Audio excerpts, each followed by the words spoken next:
Hey everyone, this is Kelly Hunt with the Markham Sold team, and we are in week 30. Yay! Yay! So I decided to have this wonderful woman here with me. We're going to be talking about seller's disclosures and things that she can talk about with us about her seller side, because she's my listing agent. And Kelly's going to tell us about, from the buyer side perspective, Yes. what's important about this document and when you go over it and all that good stuff. And when you ask questions. Right. So it's kind of funny. I only see it from my buyer side. So I always go through my spiel about what's important and that they need to see this, because all sellers with residential homes have to fill this out. Mm-hmm. They should. Actually, multiple family up to 4 units, I think, as well. See, she knows this. So, yeah, you don't always find that often. But, yeah, so everyone has to fill this out. One thing that I can say that I see these a lot, and I try to send them over right before we see the house, so that's really nice, so that they know what they're getting themselves into. And I try to prepare them that if we see information on this, that they shouldn't be asking for that if we come to the inspections. So right, so that's important, and that's why we decided years ago to review that with our buyers ahead of time. So I've always said that, like, if we're looking at a house, a rural housing loan, so we know the condition has to be just like on point, and it says in here that it has a 25-year-old electric heat pump system and an original roof with that 25 years. There's probably going to be some issues with the appraisal and the inspection, obviously, but a rural housing loan typically means that the buyer isn't putting any money down, so they might not have saved up after closing $5,000 for a new heat pump and $10,000 for a new roof, depending on the size of the house. So looking at that ahead of time is really important to protect your buyers from getting excited, really, if it's if it's probably not gonna go through. Well, plus I just try to prepare them. I don't want them to get into it and them to be disheartened over it. It's something that we all need to know. But I also why do I run into this a lot, and my buyers run into it, where they're just not filled out?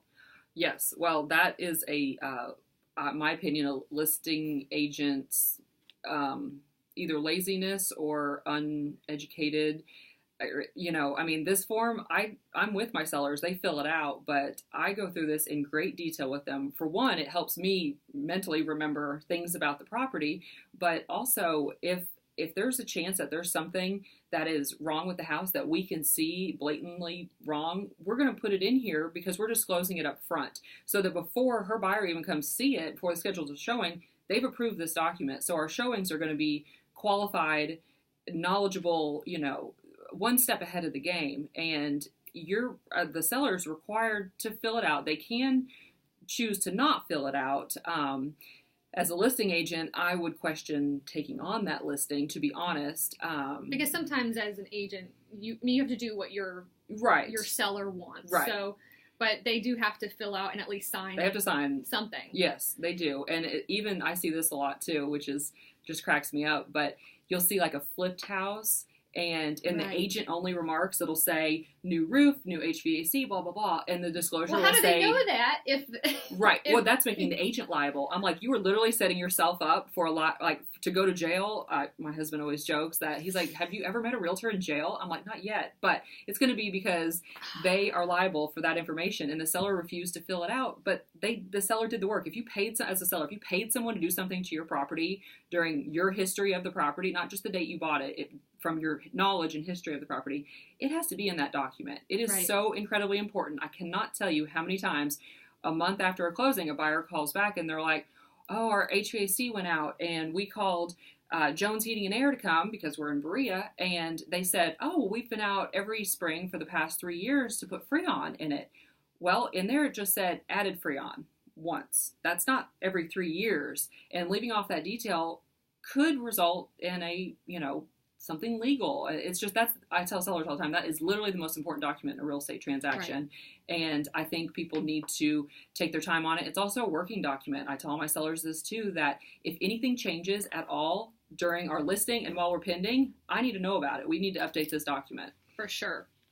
So not to scare you guys, but if you do list with us, we will make sure that it's done correctly. So these need to be done as honestly as possible. Yep. They need to be filled out even if you've never lived in it, if you can, you should, because it says when I read through this, and when we read through this all the time, it says if you don't know, you can put unknown. But that's if you truly, truly have no knowledge. Not, I can't remember. That's not an acceptable answer. And Amanda can't fill it out for you. Right. Okay. I like to be there while you do it because you will have questions, but this is the most important document, and you cannot over-disclose.